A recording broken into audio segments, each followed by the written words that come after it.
নমস্কার বন্ধুরা, আশা করি আপনারাও ভালো আছেন। তো আমিও ভালো আছি। তো আমি একটা নতুন রেসিপি নিয়ে এসেছি আপনাদের সামনে। রেসিপিটার নাম হলো মটন ভুনা। তো মটন ভুনাটা কিরকম বানাবো আপনারা দেখুন। তো বন্ধুরা, আমি আধা কিলো মটন নিয়ে নিয়েছি, আর মটনটার মধ্যে আমি চর্বি থাকা নিয়েছি। আর এই মটন ভুনা রেসিপিটা বানালে চর্বিটা লাগে, সেই জন্য আমি চর্বি থাকা মটন নিয়েছি। তো বন্ধুরা, কড়াইটা গরম হয়ে গেছে, তো আমি সরষের তেল দিয়ে দিব।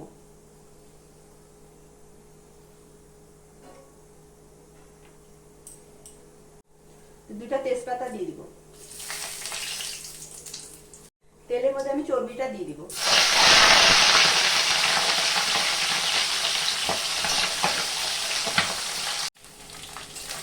চর্বিটা একটু গলে গেছে, আমি এখন এটার মধ্যে পেঁয়াজ কুচানো দিয়ে দিব।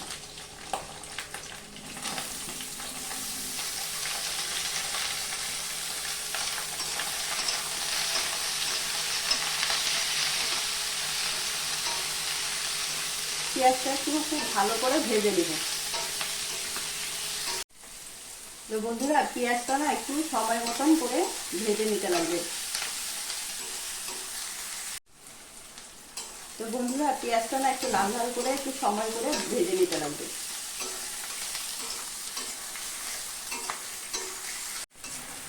তো পেঁয়াজটা আমি একটু লাল লাল ভেজে নিয়েছি, আমি এখন মটনটা দিয়ে দিই।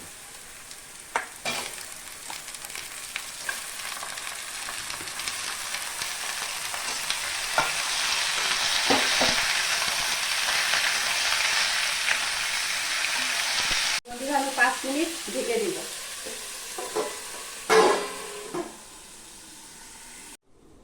তো বন্ধুরা, মটন ভুনার জন্য আমি একটা মশলা রেডি করে নেব। গোলমরিচ নিয়েছি, শুকনো লঙ্কা নিয়েছি, ধনিয়া নিয়েছি, সব নিয়েছি, জিরা নিয়েছি, দারচিনি আর এলাচ নিয়েছি। আমি এখন একসাথে সবকটা ভেজে নেব।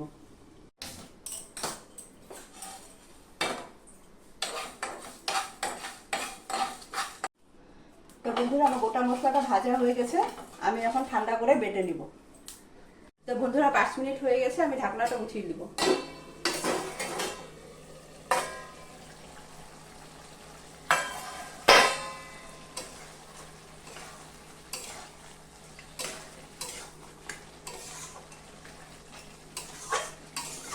বন্ধুরা, আমি এক্সট্রা করে জল দেইনি, এভাবেই আমি মাংসটা বানাবো।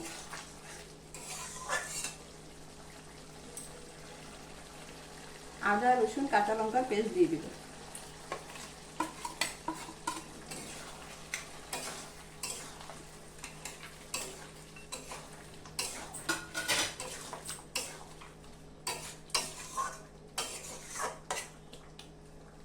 তো বন্ধুরা, আমি আরো 5 মিনিট ঢেকে দিব।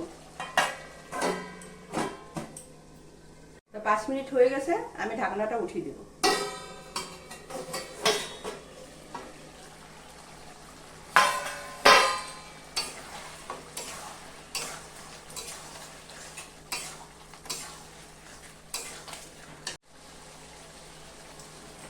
স্বাদ মতো লবণ দিয়ে দিব।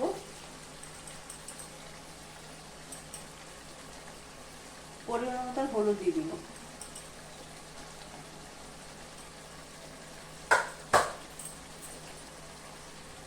কাশ্মীরি লঙ্কার গুঁড়ো 1 চামচ দিয়ে দিব।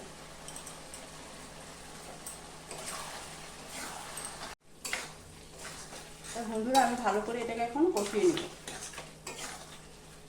এটার মধ্যে আর গুঁড়া মশলা কিছু দিব না, আমি যে একটা ভাজা মশলা বানিয়েছি এটাকেই দিব।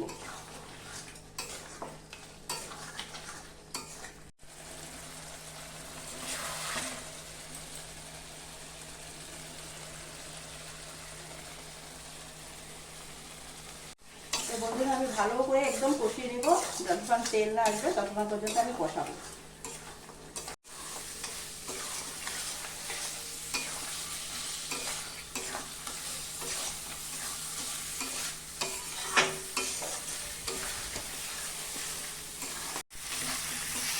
তো বন্ধুরা, খুব সুন্দর কষানো হয়ে গেছে, আমি এখন ভাজা মশলাটা দিয়ে দিব।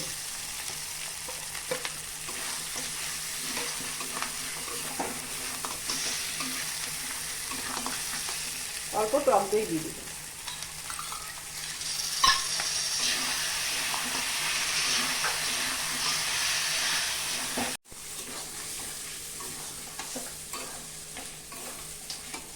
আমি একটু একটু জায়ফল দিয়ে দিব।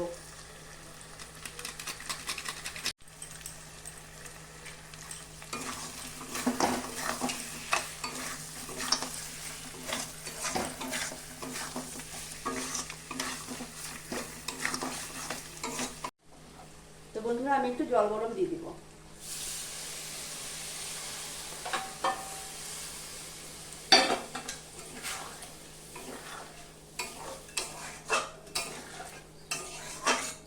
দশ মিনিট ঢেকে দিব।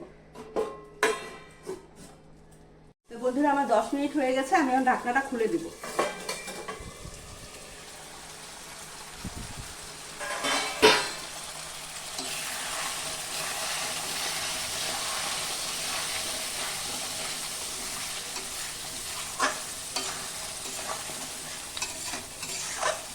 তো বন্ধুরা মটন ভুনাটা আমার হয়ে গেছে, আর দেখুন কি সুন্দর হয়েছে।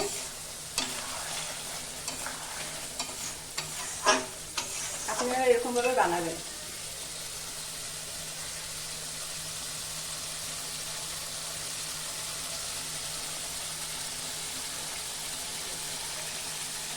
বন্ধুরা আমি মটন ভুনাটা এখন নামিয়ে দিব।